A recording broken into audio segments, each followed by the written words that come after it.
Topic name is distance and displacement. आपको बहुत आसान लैंग्वेजों में समझाने की कोशिश करेंगे डिस्टेंस और डिस्प्लेसमेंट। बात करें डिस्टेंस का तो हम ये बोल सकते हैं ना, एग्जाम्पल, यहाँ पे एक राम का घर है और यहाँ पे इसका विद्यालय है। ये बच्चा अपने घर से निकलेगा विद्यालय जाने के लिए, तो सिचुएशन यहाँ पे होगा, ये मान लीजिए रास्ता जो ऐसे होगा ना, तो यहाँ पे ये विद्यालय पहुंचेगा। अपने कंधे पर बैग लटकाया और चल दिया स्कूल। ये रास्ता के सहायता से ये अपने विद्यालय पहुंचेगा। तो इस रास्ते की लंबाई को बोलते हैं प्यारे बच्चों दूरी। अगर हम सोचे कि नहीं, हमको इस रास्ता के सहारे नहीं जाना है, सीधे सीधे जाना है, सीधे सीधे, तो क्या बोलेंगे इससे? अगर ये कल्पना करें कि हमको नहीं, ऐसे ऐसे ही डायरेक्ट पहुंचना है, ऐसे, चाहे किसी का घर आए, छत आए, ट्रक आए, बस आए, ऐसे ही आपको ऐसे सीधे जाना है, तो इसको बोलते हैं विस्थापन। इसको बोलते हैं विस्थापन। और अगर ये रास्ता पकड़ के जाता है ना, ये रास्ता पकड़ के जाता है, तो इसको बोलते हैं दूरी। इसको बोलते हैं दूरी, यानी डिस्टेंस। रास्ते की कुल लंबाई, रास्ते की कुल लंबाई, टोटल लंबाई को हम बोलते हैं दूरी। क्या बोलते हैं? दूरी। रास्ते की कुल लंबाई, टोटल लंबाई को दूरी बोलते हैं। ये जो अपने विद्यालय रास्ता के सहारे जा रहा है, और नियत लंबाई, फिक्स लंबाई, नियत लंबाई जो होगा ना, उसको बोलते हैं डिस्प्लेसमेंट, विस्थापन। याद रखिएगा आप लोग, बहुत इजी है। विस्थापन क्या है? तो निश्चित फिक्स दिशा में तय की गई दूरी, निश्चित दिशा में तय की गई दूरी विस्थापन है। और रास्ते की लंबाई क्या है?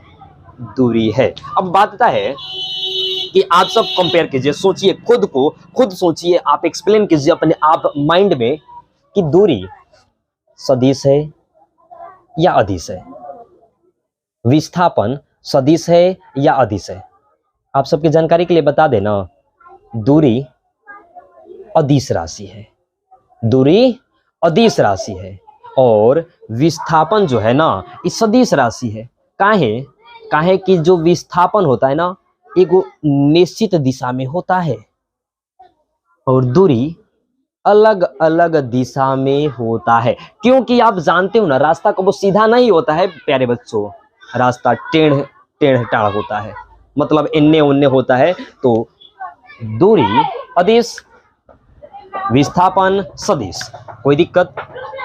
बात करें हम लोग आप सबको बीच, तो जो विस्थापन होता है ना, कबो प्लस में भी होता है। विस्थापन जो होता है कबो प्लस में भी होता है, कबो माइनस में भी होता है, कबो जीरो भी होता है। अच्छा चलिए थोड़ा ध्यान से आपको बात को समझिएगा। मान लीजिए हम हिमा खड़ा है, एग्जाम्पल, हम यहाँ पे खड़े हैं, गए, अब मान लीजिए सोए देना, ऐसे ऐसे ऐसे ऐसे पूरा घूम कर फिर यहीं में खड़ा हो गए।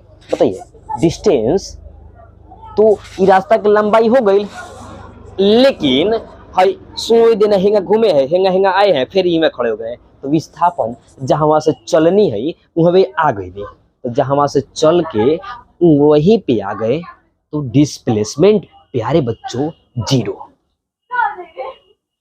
जहां से चलना शुरू किया वहां से फिर पहुंच गया, डिस्प्लेसमेंट जीरो। डिस्टेंस टोटल रास्ता की लंबाई। ओके, कोई दिक्कत नहीं।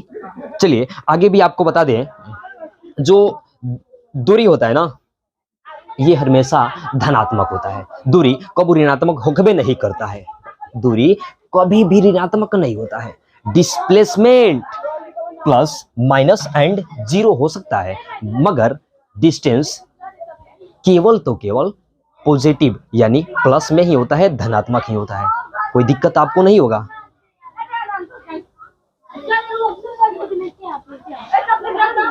इसी डिस्टेंस और डिस्प्लेसमेंट पर ना एक सवाल देते हैं, देखते हैं कि कितना आंसर आता है। आप सभी कमेंट कीजिएगा कि आपके अनुमान से कितना आंसर होना चाहिए। ये आपका प्रश्न देते हैं कि मान लीजिए कोई ऐसे आ रहा है, ये जो आप ऐसे आ रहे हैं ना, इसका नाम दे रहे हो ए, ये कितना हो गया 5। चलिए इधर से आ रहे हो, फिर ये जो रास्ता है ये सड़क है, फिर इधर आए तो ये मान ले रहे हो 6, कितना मान लिए 6। चलिए इधर आए, इसका नाम दे दिए बी और इसका नाम दे दिए सी। आप नाम रख सकते हो या नहीं रख सकते हो। चलिए अगर हम इसका नाम नहीं रखें, मतलब ये जो सड़क है या सड़क है ये का है मोड़ होते जा रहा है, तो ये मान ले रहे हैं कि ये 5 किलोमीटर, ये 6 किलोमीटर, इधर आ जा रहे हैं तो ये 4 किलोमीटर। ओके, फिर हम जस्ट इधर आ रहे हैं, यहाँ पे ये मान रहे हैं 3 किलोमीटर, ये कितना है 3 किलोमीटर। अगर कोई व्यक्ति है और उसको बिंदु ए से बिंदु बी पर जाना है, कहाँ जाना है, बिंदु ए से बिंदु बी पर। चलिए कल्पना कीजिए यहाँ पे डिस्टेंस एंड डिस्प्लेसमेंट, व्हाट क्या होगा distance and displacement my dear, compare कीजिए, सोचिए अपने आप में। तो यहाँ पे डिस्टेंस जो होगा ना, यहाँ पे जो डिस्टेंस लेंगे, दूरी लेंगे, तो दूरी के लिए आप कल्पना करो कि दूरी बराबर क्या हो जाएगा, ये तो 5, ये कितना हो गया 5 दूरी के लिए, क्योंकि दूरी क्या कहलाता है, रास्ता के टोटल लंबाई दूरी। तो ये 5 6 4 प्लस 3 कितना हो गया 11, ये 15, ये 18, टोटल हो गया कितना 18। मगर यही बात करें हम डिस्प्लेसमेंट की, विस्थापन का, तो विस्थापन कितना होगा, थोड़ा ध्यान से ये 100 देना, सीधा जो रास्ता जा रहा था ना विस्थापन था, विस्थापन प्लस में भी माइनस में भी और जीरो भी आ रहा था। तो यहाँ पे अगर ये जो 4 है यही पेन आएगा, यहाँ पे अगर हम इसको लाएंगे, यहाँ पे लाएंगे तो ये कितना हो जाएगा 4, यानी 5 और 4, 5 प्लस 4 इक्वल टू 9। देख लीजिए, आप कल्पना कर लिए ना कितना होगा विस्थापन, सीधा डिस्टेंस, तिरछा सड़क की लंबाई, रास्ते की लंबाई, विस्थापन एक निश्चित दिशा में तय की गई दूरी होता है प्यारे बच्चों।